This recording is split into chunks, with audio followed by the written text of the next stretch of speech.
चीन के metal king Jiang गुआंगदा को धातु उद्योग का स्टीव जॉब्स कहा जाता है। चीन के पूर्वी तट पर झेजियांग प्रांत के रहने वाले गुआंगदा सन 2000 में एक छोटी सी स्टील कंपनी चलाते थे। आज उनकी यह कंपनी, जिसे सिंगशान कहा जाता है, दुनिया का 1/4 स्टील बनाती है।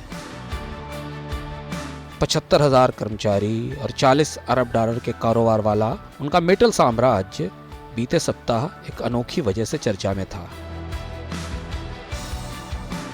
मार्च 2022 में गुआंगदा ने निकल के बाजार में उथल पुथल मचा दी। गुआंगदा ने निकल की कीमतें टूटने पर बड़ा दांव लगाया था, लेकिन हुआ उसका उल्टा। रूस यूक्रेन युद्ध के बाद निकल की कीमतें बढ़ने लगी तो गुआंगदा सौदे बनाने में लग गए। कीमतें और तेज खौलने लगी, यानी गिरावट नहीं आई, तो बैंकों ने गुआंगदा पर मार्जिन कॉल्स के लिए दबाव बनाना शुरू कर दिया। अंततः 145 साल पुराने लंदन मेटल एक्सचेंज पर निकल का कारोबार बंद करना पड़ा, क्योंकि लंदन मेटल एक्सचेंज को महसूस हुआ कि जियांग गुआंगदा के पास पैसा ही नहीं बचेगा। अगले 7 दिन तक लंदन में निकल में कोई कारोबार नहीं हुआ। कीमतों में उतार चढ़ाव के पैमाने पर निकल जैसा कोई नहीं। चांदी जैसी दिखने वाली इस धातु का अतीत भी इसकी कीमतों जितना ही रोमांचक है।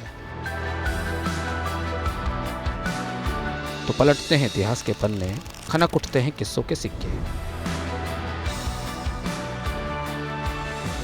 बात 1866 की है। स्पेंसर एम क्लार्क अमेरिका की नेशनल करेंसी ब्यूरो के सुपरिंटेंडेंट थे। वह अमेरिकी इतिहास में उथल पुथल का दौर था।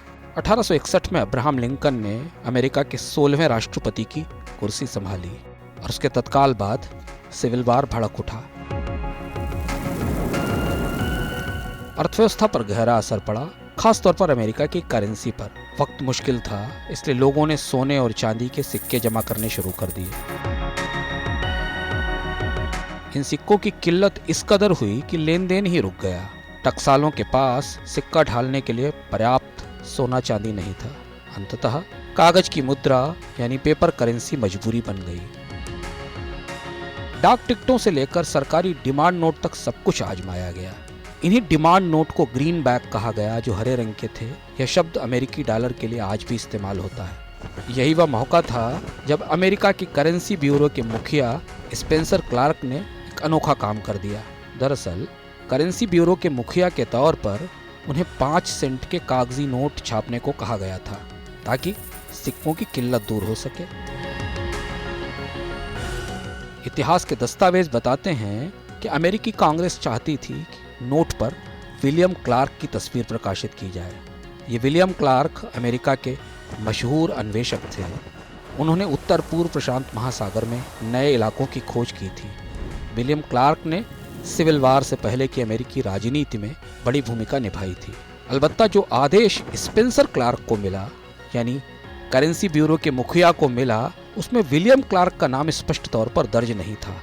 करेंसी ब्यूरो के प्रमुख स्पेंसर ने इसे खुद के लिए आया आदेश मान लिया और नोट पर अपनी ही तस्वीर छाप दी।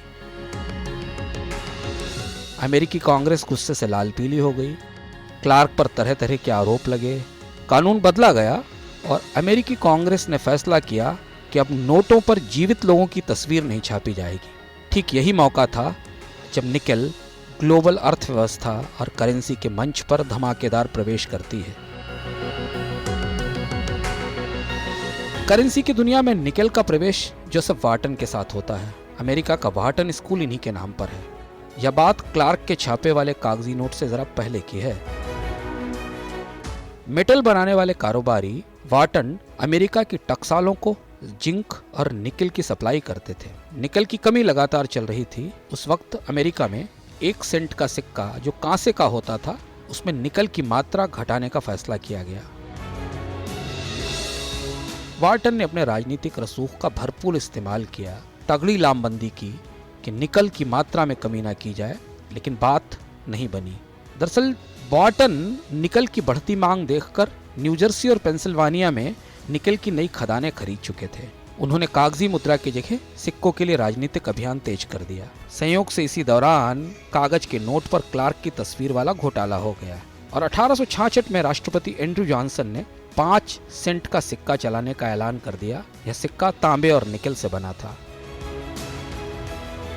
सिक्कों के दिन वापस लौट आए। बाद में अमेरिका में 5 सेंट का सिक्का ही निकल कहा जाने लगा। 20वीं सदी में कॉइन बॉक्स आए, सिक्कों से चलने वाली वेंडिंग मशीनें आईं और इसके आने से निकल और चमक उठा। तब 5 सेंट में थिएटर की टिकट मिल जाती थी, जिसे निकेलोडियन कहा जाता था।